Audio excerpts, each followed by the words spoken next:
할렐루야. 오늘 하나님 말씀은 고린도전서 13장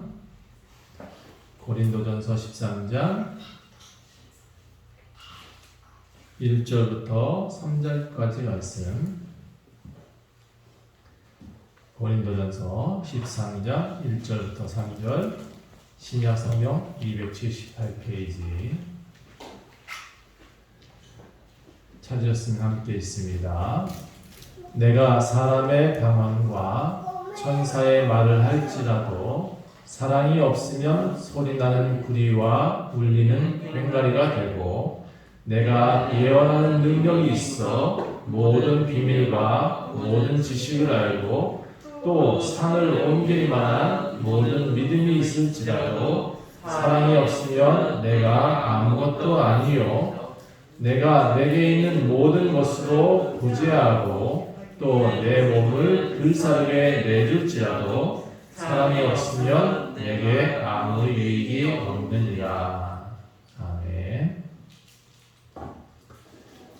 오늘은 그 중에 제일이라는 제목으로 말씀 전하겠습니다. 여러분, 이렇게 비가 와도 교회에 나오는 것이 하나님의 사랑입니다. 하나님을 사랑하는 방법입니다. 성도들이 더 힘들 때 교회에 나오는 것은 하나님을 사랑하는 표현입니다. 여러분께서 더 힘써서 주의 자리에 나와서 예배의 자리를 지켜주심에 감사하고, 이 시대에 이렇게 하나님 앞에 나와서 예배할 수 있는 것 자체가 하나님 앞에 우리의 사랑을 드리는 것입니다. 헌금을 많이 하는 것이 사랑을 하는 방법이 아니고요.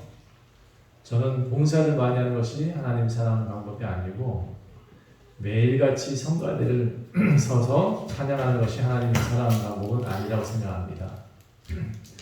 제일 좋은 건 뭐냐? 하나님께 이래도 나오고 저래도 나오는 겁니다. 그러야 그게 하나님을 사랑하는 방법입니다. 여러분, 하나님 사랑을 하는 사람이라야 하나님 사랑을 입습니다.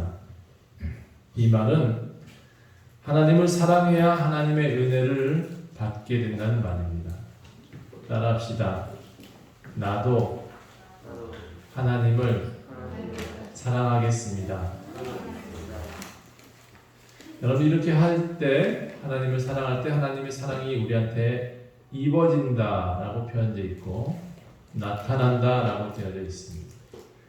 하나님 사랑을 받고 싶은데 어떻게 하면 될까요? 여러분이 하나님 사랑해야 된다라는 겁니다. 내가 하나님을 사랑하는 마음과 행동이 나오지 않는데 하나님 나를 사랑해 주세요 라고 하는 것 자체가 좀 이기적인 행동입니다. 물론 하나님은 모든 사람을 사랑하십니다. 부모가 자식을 사랑하지 않는 사람은 없습니다. 부모는 언제나 자녀를 사랑합니다. 그런데 자녀가 부모를 사랑하는 것은 좀 덜한 것 같습니다. 저도 그렇고 저희 자녀들도 그렇고, 사실 부모가 사랑하는 내지 사랑이 더 크지 그 밑에 있는 자녀가 부모를 사랑하는 것은 좀 적은 것 같아요.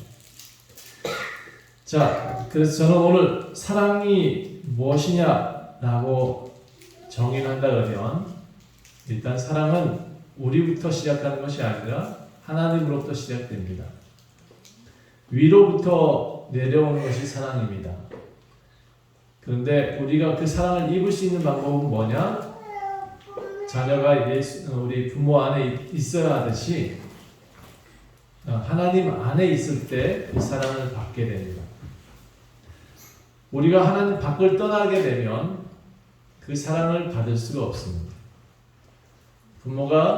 자녀가 부모를 떠나게 되면 사랑할 수 없습니다. 사랑받을 수 없습니다.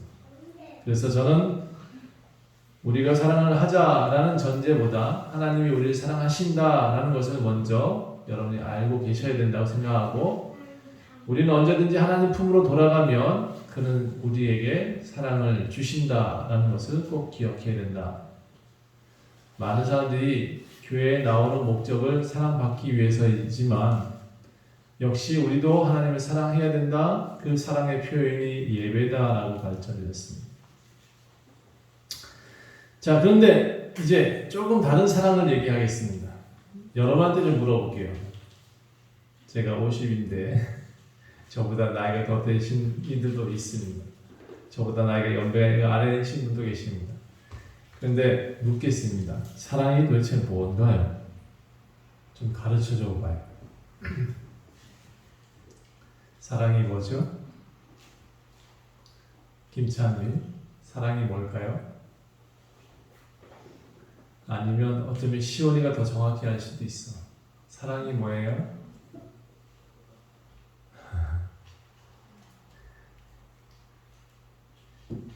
이거 답을 못해요, 그렇죠? 누가 답을 할 수 있겠어요? 아무도 답을 할 수 없는데 제가 질문한 거예요. 근데 많은 사람들이 사랑을 정의하라고 얘기를 하니까 참 저도 답답하고 듣는 이도 답답할 것 같아요. 자, 구원을 정리할 수 있어요? 하나님 나라 정의가 안 돼요. 예수를 정의하라고 하면 정의가 안 되거든요. 왜냐하면 각자 만나는 예수가 다르고 케이스 바이 케이스가 달라서 사랑이라는 단어 자체가 너무 포괄적이기 때문에 이걸 하나로 설명하기 어려워요. 그래서 각자의 사랑을 물어보면 그게 다 맞는다는 거예요. 그런데 오늘 저는 성경에 입각한 사랑을 몇 가지 얘기하려고 합니다. 그 전에 제 얘기도 좀 먼저 해야 될 것 같아서 저는 50세 살면서 사랑하며 살려고 노력했습니다.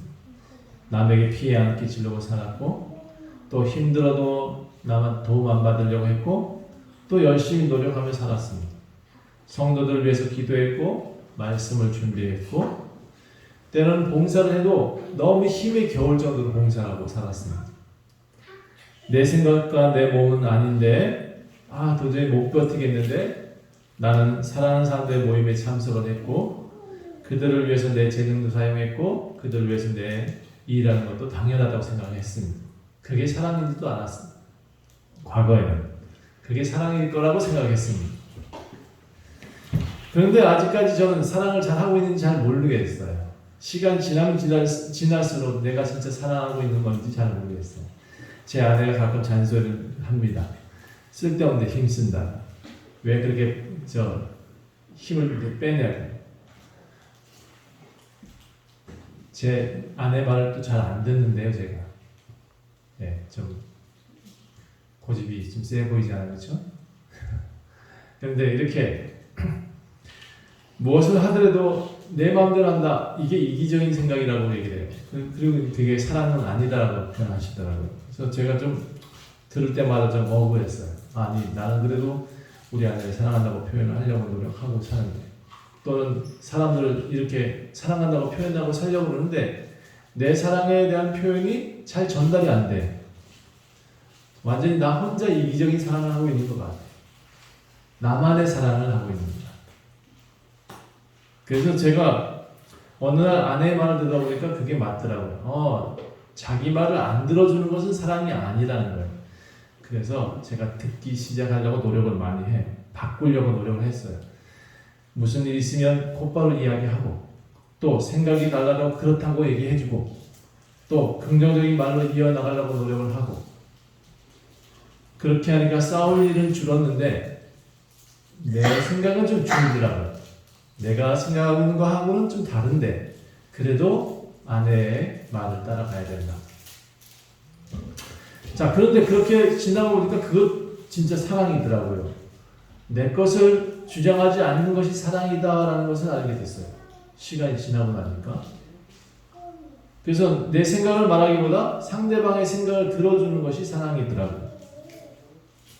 제가 상담을 할 때 또 조언을 할 때 이렇게 얘기를 합니다. 여러분 아내를 사랑하는 방법은요. 저도 못하면서 이런 얘기를 하는 거예요. 솔직히. 상담자들은 다 말만 하는 것 같아요. 아내를 사랑하는 방법은요. 아내가 틀려도 옳다고 해주세요. 조금 지루해도 고개 끄덕거려 주시고 그게 옳다라고 말을 해주시면 좋을 것 같아요. 사실 저도 수긍이 잘 안 되고 말하기도 부끄럽고 그런 얘기인데 제가 이렇게 사랑이 부족함에도 불구하고 상대방한테는 그렇게 얘기를 한다는 거죠. 왜 그러냐면 원리는 같거든요. 원리는 똑같아요. 내어주는 것이 사랑이지 받는 건 사랑이 아니거든요. 내 것을 주는 것이 내 것을 주장하는 것이 사랑은 아니고 또 내 것을 그냥 그들한테 전달하려고 주는 것이지 받으려고 하는 것은 사랑이 아닌 것 같아요. 그래서 사랑이라는 것을 아무리 생각해도 저는 주는 것이다 라고 정의할 수밖에 없어요. 주는 것이다. 자, 고린도전서 13장은 되게 유명한 장이에요. 어떤 사람이 이걸 다 외우더라고요. 근데 놀랍더라고요. 다 외우는데 놀라운 것은 그에게 사랑이 없어. 그게 더 놀라운 것 같아. 성경을 많이 외우는데 기독교인이라고 얘기를 하는데 기독교인 같지가 않아. 그게 더 미라클이에요. 그게 더 기적 같아. 자, 오늘 13장은 누구나 들었던 설교이고 누구나 좋아할 만한 내용들이 적혀져 있습니다. 근데 사실 이 내용의 배경은요, 고린도 교회가 이런 사랑이 없다는 데서 시작됩니다. 아주 현대 교회에 저는 이 고린도 13장이 너무 필요하다고 생각합니다. 왜냐하면 현대 교회도 고린도 교회와 비슷하다라고 저는 생각되어지기 때문에 그렇습니다. 더 큰 교회인데도, 더 많이 모이는데도, 주일날 의무적으로 교회에 나와야 된다고 가르치는 교회인데도 불구하고 나올 때는 싸우더라. 주차장에서 싸우고 들어갈 때 남편하고 아내가 들어가기 싫다고 싸우고 서로. 자, 그래서 제가 서로 이기적인 사회인 고린도 교회, 또 내파 저파 이파로 분리되어 있다는 교회, 은사는 되게 무작정 자랑을 하는데 무당짓을 하는 교회, 그런 것이 교회, 고린도 교회였습니다. 심지어 바울을, 그 교회를 설립한 바울 선교사를, 목사를 내어쫓은 건 아니지, 다시 들어오지 못하게 하는 교회가 고린도 교회였습니다. 고린도 교회에 바울이 정말 돌아오고 싶었거든요. 근데 돌아오지 말래. 그래서 결국은 못 들어갔어요, 다시. 자, 그런 교회에 바울은 기독교 전통을 세우자라고 말을 합니다. 이건 완전히 밑 빠진 독에 물 붓기라고 생각하는 거예요. 그런데 저는 이게 지금도 우리한테 교훈이 된다고 생각하기 때문에 분명히 현대교회에도 이 바탕이 되어져야 전통이 세워진다고 생각합니다. 기초가 잘 다져지지 않으면 집이 잘 못 지어지듯이 이게 기초인 거죠. 사랑입니다. 기독교 전통은 사랑입니다. 따라해 봅시다. 기독교의 전통은 사랑입니다. 여러분, 이게 바탕이에요. 우리의 골조예요. 구약에는 율법과 계명과 규례, 규칙들이 하나님의 사랑을 이렇게 표현해 주셨어요. 근데 사랑이에요, 그것도. 구약의 율법과 규례, 규칙, 이게 다 사랑인데 사람들은 그것을 사랑으로 받아들이지 않고 그걸 뭘로 받아들이냐면 이제 행동 규칙으로 받아들였어요. 행동 양식으로.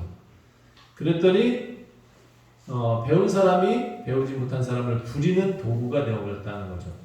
신약에서는 예수님이 사랑이라는 것을 강조하시면서 가장 큰 계명이다라고 말씀하세요. 이게 계명이다라고 말하는 거죠. 사랑이 계명이다. 구약의 계명도 기독교의 바탕이고요. 신약의 계명도, 사랑이라는 계명도 기독교의 바탕이에요. 둘은, 사랑이라는 단어와 율법이라는 단어는 같은 단어예요. 그런데 많은 사람들이 율법과 사랑이라는 단어가 다른지 알고 있어요. 예수님 말씀하신 사랑도 율법이고 율법이 곧 하나님의 사랑이고 그렇습니다. 이 따로따로 이제 글자가 다르다라고 생각하니까 좀 다르다라고 생각할지 모르겠는데 같은 이야기를 하고 있는 겁니다. 저는 예수님만이 사랑이 뭐다라고 정확하게 정의할 수 있다고 생각을 해요. 왜냐하면 그분만이 진짜 사랑을 실천했기 때문에 그래요. 당신이 뭐라 그랬냐면 남을 위해서 목숨을 내어주는 것이 사랑이다라고 얘기를 하셨거든요. 근데 여러분 중에서 혹시 남을 위해서 목숨을 내어주려고 해본 사람? 저도 없어요. 그러니까 저도 지금 정확하게 사랑이라는 단어를 표현하기가 굉장히 힘들어요.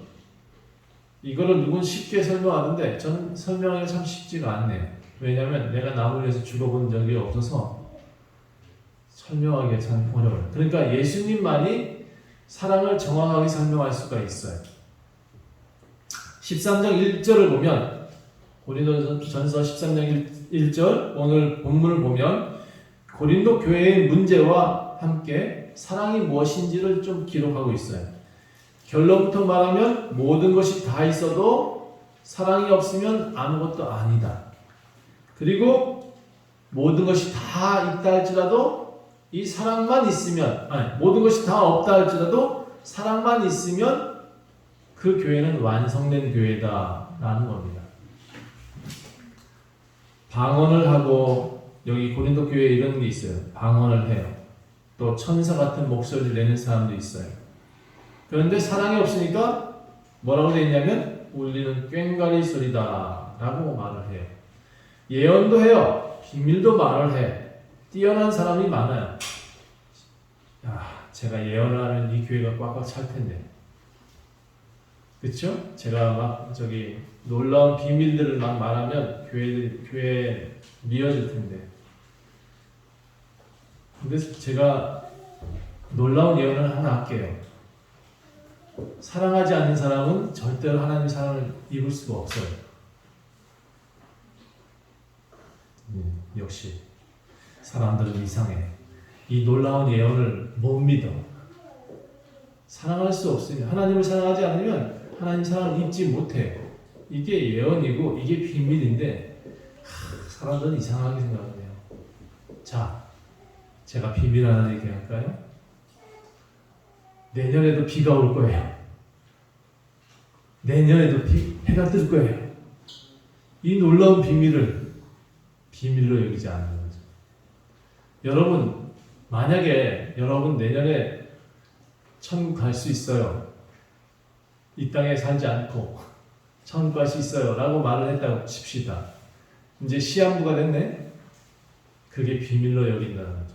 난 이해가 안 돼. 그건 당연한 사실인 거예요. 모든 것이 당연한 사실이에요. 그것을 너무나 비밀인 것처럼 말을 해. 심지어 말도 안 되는 비밀을 얘기하죠. 당신 아들은 내년에 대학을 떨어질 거야. 이렇게 말을 해. 아니 그건 말이 안 되는 얘기예요. 왜냐하면 그 아들이 떨어질 수도 있고 붙을 수도 있는 거거든요. 그러니까 이것을 가지고 비밀이다. 뭐다. 라고 말하는 것 자체가 허풍이고 뻥이에요. 자, 오늘 본문의 내용을 얘기하다 보니까 이렇게 갔는데 예언도 말을 하고 비밀도 말을 할 줄 알아. 그리고 너무나 지식이 많아. 그래서 많은 것을 가르쳐 줄 수 있어. 그런데 사람들은 뭐라고 하냐면 사랑이 없다 라고 말을 해요. 아무것도 없거든요. 사랑이 없으면 아무것도 없는 거예요. 결국은. 여러분, 제가 여러분을 사랑하지 않으면 제 설교는 완전히 아무것도 아니에요. 제가 여러분들한테 사랑하는 모습을 나타내지 않고 있다 그러면 우리 교회는 오면 안 돼. 말뿐이거든요. 자, 산을 옮길 만한 믿음이 있어. 이런 믿음이 참 있으면 참 좋겠다. 그런데 저는 있어요. 벌써 산을 옮겼거든요. 교회를 짓는 것도 산을 옮기는 것 같았어요. 제 인생에서 이렇게 교회 지을 수가 없었으니까. 어릴 적 꿈에서는 이런 게 없어요. 이런 믿음이 있어서 사랑이 지어졌어. 믿음이 커서 산을 옮길 만한 믿음도 있어. 그런데 만약에 사랑이 없다. 그럼 저는 헛것을 진 거예요. 이 구절에 교회가 가지고 있는 첫 구절에 교회가 가지고 있을 만한 것은 다 비밀 같은 것은 다 은사 같은 것은 다 기록했어요. 방언, 아름다운 찬양을 하는 찬양 사역자, 천사의 말하는 사람들, 그 다음에 예언도 하고 모든 비밀을 맡을 만한 그런 사람들, 교회에 다 고린도 교회에 있었다는 얘기예요. 학자도 많았대요. 똑똑한 사람 참 많았나 봐요. 그런데 그들의 말끝마다 하는 얘기가 욕이었고, 그들의 말하는 이야기마다 내파 저파 이파였고, 아볼로파 게바파 그리스도파 뭐 이런 식으로 자기 파를 나누었고, 또 서로 말하는 것조차도 하나님의 관계없는 사랑을 얘기하기도 하고 하나님과 관계없는 일을 꾸미기도 하고. 자, 저는 이런 사람들을 뭐라고 생각하냐면 밥맛 없는 사람이라고 생각합니다. 교회 안에서 더더욱이나 하나님을 사랑한다고 하고 우리 성도들을 막 아프게 만든 사람들은 정말 저는 별로예요. 집사가 아니라 잡사, 목사가 아니라 먹사, 장로가 아니라 이건 뭐라고 표현할까? 그래요. 그런 사람들이 진짜 저는 이상한 존재라고 생각을 해요. 교회에 와서 하나님 사랑을 배웠으면 하나님 사랑을 나타낼 줄 알아야 되는데 하나님 사랑을 나타내기보다는 흡수해버려. 아주 그냥 블랙홀 같아. 그러면서도 다오다오하는 신앙들이 너무 커요. 저는 적어도 교회를 다니고 예수님 믿는다는 사람들은 이런 괴물이 돼서는 안 된다고 생각을 합니다. 도리어 많은 교회들이 이런 밥맛 신앙을 자랑하며 살고 있어요.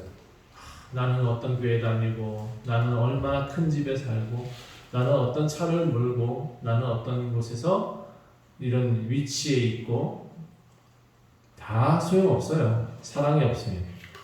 그래서 성경이 이렇게 말해요. 주여 주여 하는 자마다 다 천국에 들어갈 것이 아니다 라고 말을 해요. 자, 여러분 얼마 전에 뉴스를 들은 적이 있습니다.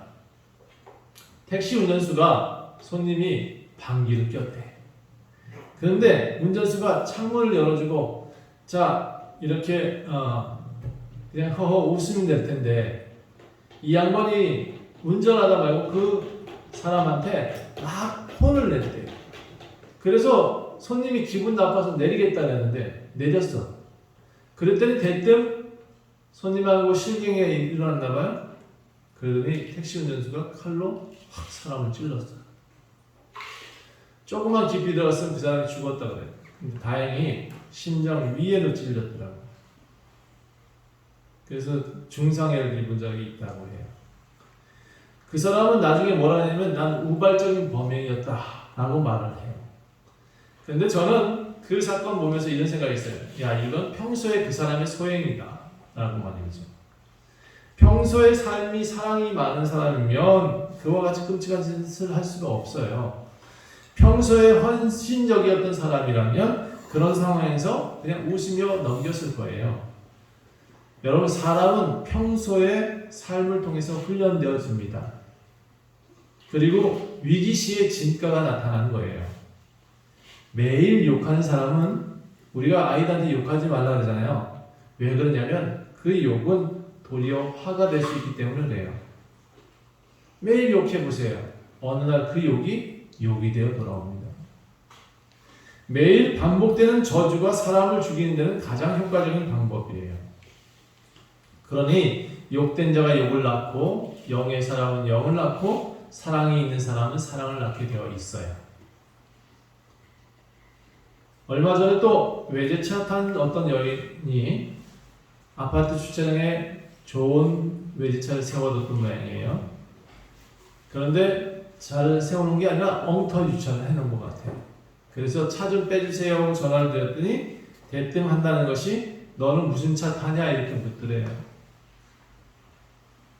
난 소나타 탑니다 그랬더니 그래? 그러니 소나타나 타지. 그러니 이런 후진 아파트에 살지. 이런 식으로 모욕을 주다라는 거예요. 차 좀 빼달라고 했는데 아니 그러니 너는 이런 데 못 살지. 이렇게 못 사는 거 아니겠어? 라고 핀잔을 주더라는 겁니다. 여러분 차마 입에 담기 힘든 욕들을 뱉어내더라는 거예요. 저는 여러분 이런 인물들은 절대로 기독교인이 되면 안 된다고 생각합니다. 제발 기독교인이 안 됐으면 좋겠어요. 그 사람은. 이런 사람은 구원이라는 단어를 주면 안 돼. 구원이라는 것을 주면 안 될 것 같아요. 물론 제 생각이에요. 하나님 생각은 좀 다를 수도 있어요. 그런데 저는 기독교의 구원을 보석이라고 생각하는데 그들은 아마 돼지 목에 진주같이 여길지도 몰라요. 돼지한테 진주를 달아봐야 무슨 소용이 있어요? 기독교 구원은 아무나 받는 그런 것이 아니에요. 싸구려가 아니에요. 기독교는 여러분 인생에서 가장 가지고 있어야 될 구원이라는 이 단어 하나는 여러분 인생에서 정말 놓치지 말아야 될 그런 정말 보석이에요. 평생 가지려고 노력해야 되는 아주 귀한 것입니다. 그래서 선택받은 사람들의 선물이에요. 특권이에요. 이 구원은 그런 돼지들한테 줄 이야기가 줄 게 아니에요. 하나님을 모르고 하나님 사랑을 모르는 사람들은 그렇게 욕을 하며 사는 거예요. 하나님께서 주신 사랑을 모르는 사람이기 때문에 그렇게 행동하는 거예요. 저는 그런 사람이 가장 불쌍한 존재인 것 같아요. 그리고 본래 여러분이 곧 사랑입니다. 한번 따라해 볼게요. 나라는 사람이 곧 사랑입니다. 나라는 사람이 곧 사랑입니다. 내가 사랑으로 태어났어요. 원래 사랑의 결과물이고 사랑이에요. 그런데요, 보세요. 사람은 본래 사랑으로 지어졌어요. 하나님의 형상을 가졌고 하나님의 성품을 가지고 태어났어요. 절대로 악할 수가 없는 존재예요. 그런데 아버지가 바뀌면 사람이 달라져요. 태어날 때 하나님의 자녀로 태어났는데 태어나서 아버지가 바뀐 사람이 있어. 무슨 얘기냐? 하나님을 아버지로 여기지 않고 마귀를 아버지로 여기게 되면 그 사람의 아비가 바뀌는 거예요. 아비가 바뀌게 되면 어떤 일이 생기냐? 마귀의 자식이 되면 이간질하고 남 탓을 하고 욕하고 또 내가 그렇게 사는 것 자체를 인식하지 못해요. 하나님을 떠나는 사람은 사랑할 수 없는 자가 돼요. 아담이 하나님을 떠나는 순간 그들은 고생의 삶을 살아가요. 그런데 그 고생의 삶을 살면서도 하나님을 떠난 것이 사랑할 수 없는 존재가 된다는 것을 알지 못하는 것이 인간이에요. 바울은 고린도 교회가 이런 재수 없는 사람들이 신앙생활하는 교회가 되지 않기를 원했어요. 이런 말 자꾸 하면 안 되는데. 교회 안에서 밥 마신 사람들은 제발 좀 깨어났으면 좋겠어. 제발 일어나서 정말 신앙생활 제대로 하고 하나님의 사랑을 입은 사람으로 말을 좀 바꾸고 행동도 좀 바꾸었으면 좋겠어요. 풍토를 고치자. 바울은 이렇게 말을 해요. 우상 숭배의 풍토 고치자. 이상한 뜻없는 방언하는 거 고치자. 또 수많은 지식도 좀 고치자. 그런 거 자랑하지 말고 당신에게 나타나는 것 사랑만 하자. 이게 지금 바울이 말하고 있는 전통이에요. 우리 고린도 교회에 있는 내용들 여러 가지 이야기들 다 나오고 있는데 이게 전통이다라고 지금 나오고 있는데 이 중에서 가장 중요한 것이 사랑이에요. 이 사랑을 알게 되면 성경을 다 안 읽어도 돼요. 안 봐도 돼요. 사랑을 다 알았다 하면 그건 저는 분명히 그런 구원받은 사람이라고 생각을 해요. 바울은 예수님을 믿는 진짜 교회라면 적어도 사랑이 무엇인지 분명히 알았으면 좋겠다. 실천하자. 그리고 그것을 기준으로 전통을 세워나가자 라고 말합니다.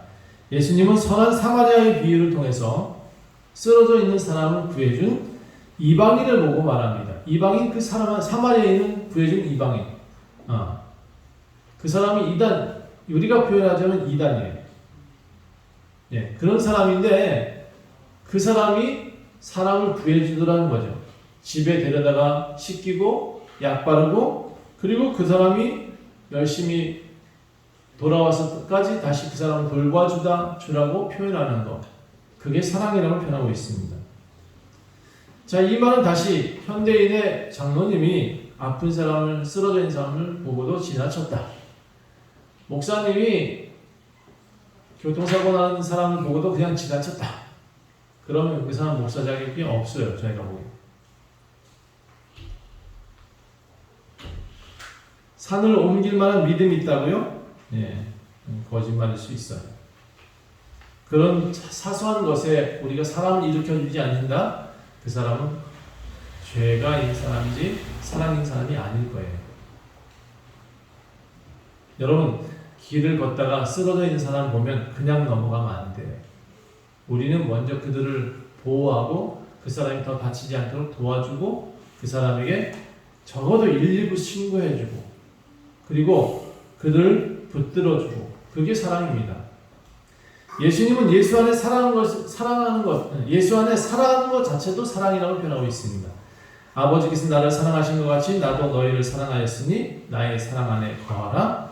내가 아버지의 계명을 지키고 그의 사랑 안에 거하는 것 같이 너희도 내 계명을 지키면 내 사랑 안에 거하리라. 그러니까 계명을 지키라 이런 얘기가 뭐냐면 예배 나와라, 하나님과 함께 살아라 이런 얘기입니다. 다른 게 아니에요. 교회가 봉사를 많이 하는 것 그것은 사랑의 한 표현이지 그것이 전부가 아니에요. 지역사회에 당연히 해야 될 의무일 뿐이에요. 진짜 사랑은 예수 안에 거하고 예수님 안에 이 일들을 그들 예수님처럼 남을 위해 목숨을 내어줄 수 있는 만한 헌신적인 것이 있어야 돼요. 사랑이 뭐냐? 헌신이다라는 겁니다. 내어주는 것이 사랑입니다. 여러분 이 성경 얘기하다 보면 다 졸아, 그렇죠? 그래서 제가 또 가끔가다 이런 얘기를 해요. 요즘 참 살기 힘든 것 같아. 많은 사람들이. 그러다 보니까 자살률이 증가하고 있어요. 뉴스에 보도되지 않는 자살률도 굉장히 많아요. 그럼 당연히 본인들이 삶의 비관을 해서 죽었는데 꼭 저기 큰 아파트에 뛰어내려야 자살이냐? 그건 아니거든요. 독거노인들 살다가 어느 날 숨을 거둔 그런 것들에 대한 얘기는 하나도 안 나와요. 요즘 어려워서 그런지 더더욱 뉴스에 그런 것을 안 내보내는 것 같기도 해요. 그런데 여러분, 얼마 전에 어떤 사람이 다리에서 뛰어내리려고 했대요. 그런데 그 사람의 몸무게가 100kg이었대. 경찰관이 그 사람을 붙잡아서 손을 붙잡고 뛰어내리지 못하게 난간대를 붙잡고 함께 붙잡았는데 이게 몸이 100kg가 안 되잖아요. 그러니까 힘이 없어. 경찰관이 막 딸려가는가 봐요. 그 주변에 고등학생 4명이 그것을 봤대요. 산책 나왔다가. 그래서 그 경찰관과 함께 그 사람을 붙들고 다리 붙들고 손 붙들고 119 구급대가 올 때까지 그 사람과 실랑이를 했던 모양이에요. 그 아이들 덕분에 그 100kg 거구의 사람은 그날 죽지는 못했어요. 제가 왜 이렇게 대답하냐 그러면 자살을 기도한 사람은 다음에도 자살을 또 기도하더라.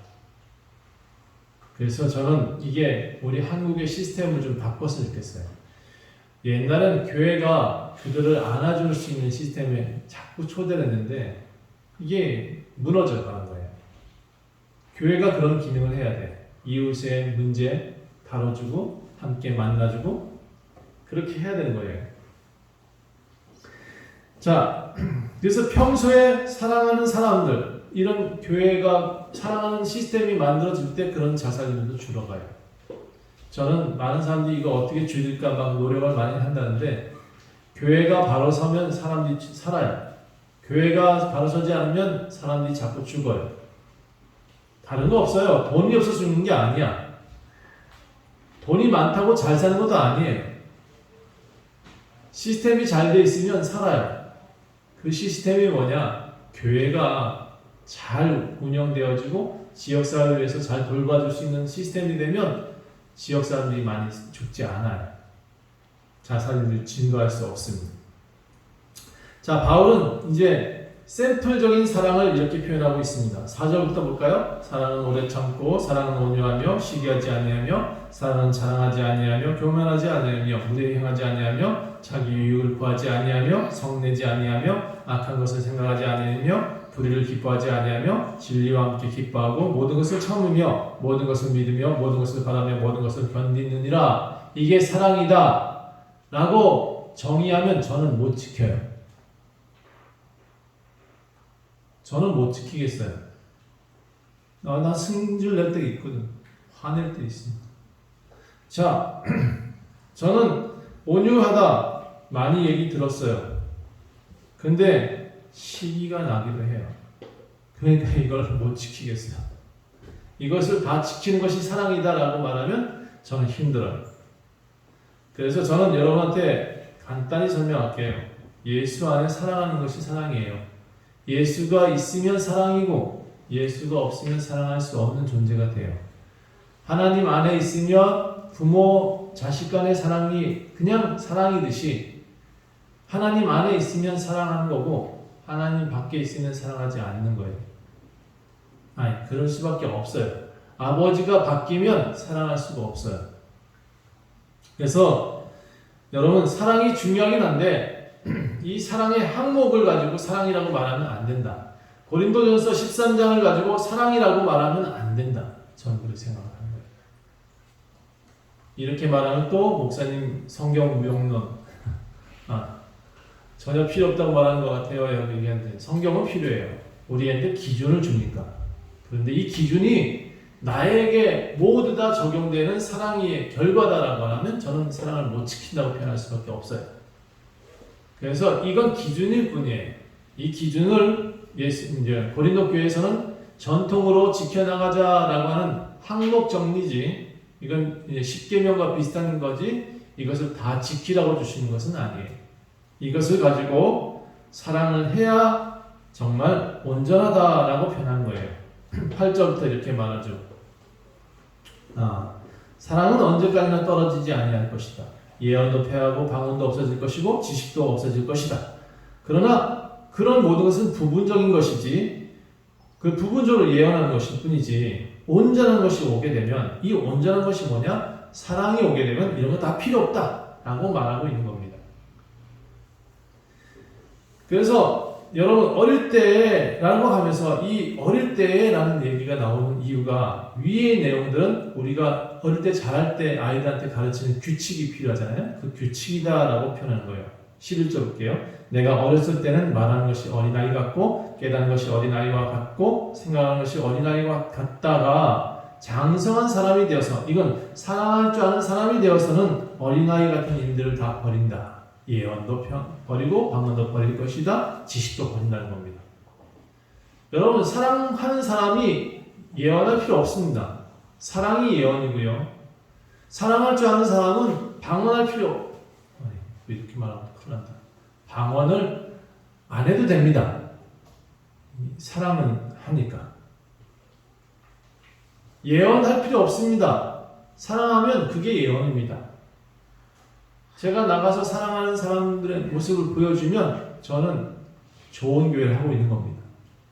사랑하는 모습이 보여지지 않으면 저는 나쁜 교회를 하고 있는 겁니다. 여러분, 우리가 지금 이렇게 희미하게 보여지는 것들이 예언하는 거, 방언하는 거 이런 것들이 다 희미한 겁니다. 사실은 이것을 가지고 자랑할 수는 없습니다. 바울은 이것을 가지고 자랑하지 말라고 이렇게 쓰는 겁니다. 너네들이 예언도 하고 지식도 많아? 아이고 그런 건 아무것도 아니야. 사랑 없으면 꽝이야. 사랑만 있으면 다 너희 안에 그 안에 다 있어. 왜? 사랑이 예수고 예수고 사랑이니까. 그 사랑만 있으면 그 예수만 있으면 우리는 구원받은 백성이 될 것이니까. 자, 그래서 이런 모든 것들 희미한 것들 다 없애고 이제 얼굴과 얼굴을 대하여 볼 것이요 사랑하는 자는 예수님을 볼 것이요 이렇게 되어 있습니다. 사랑하는 자는 하나님의 얼굴을 본다고 되어 있습니다. 지금 내가 부분적으로 말하고 있지만 그때는 주께서 나를 아신 것 같이 내가 온전히 알게 될 것이다. 그러므로 믿음, 소망, 사랑 이 세 가지는 항상 있지만 그 중에 제일은 사랑이다. 이렇게 표현하는 겁니다. 그래서 사랑이 없는 자는 예수가 없는 자는 사랑할 수 없다. 이게 결론입니다. 예수 안에 있으면 모두가 사랑할 수 있는 존재로 바뀐다. 다시 말해서 아버지가 누구냐? 아버지가 하나님이면 사랑할 수 있는 존재가 되고 아버지가 마귀면 습관적으로 하는 그 행동들이 마귀 짓을 하게 된다라는 겁니다. 여러분, 여러분의 아버지가 누구십니까? 여러분의 아버지를 분명히 하십시오. 그래야 그의 양식을 배우고 그의 사랑을 입고 그에게 받은 것을, 그에게서 주시는 것을 가지고 나타내며 살 수가 있게 됩니다. 기도하겠습니다. 하나님, 우리는 사랑할 수 없는 존재입니다. 하나님께서 사랑할 수 있는 분이시죠. 우리는 그 안에 있을 때만이 우리가 사랑할 수 있게 됩니다. 아버지께 배웠기 때문에 아버지 자식은 똑같이 행동할 수 있게 됩니다. 아버지 안에 있어서 습관적으로 하던 그 사랑이 습관적으로 사랑으로 나타납니다. 하나님, 우리가 기독교인이라면 이 사랑이 무엇인지 배우게 하옵소서. 예언도 패하고 방언도 패하고 지식도 패하리라. 그러나 사랑은 반드시 있어야 된다라고 말하고 있습니다. 예수 안에 사는 것이 사랑이라고 가르쳐 드렸습니다. 예수 안에 살게 도와주시옵소서. 이 땅에 어떤 것보다도 예수만 붙들 수 있게 도와주시옵소서.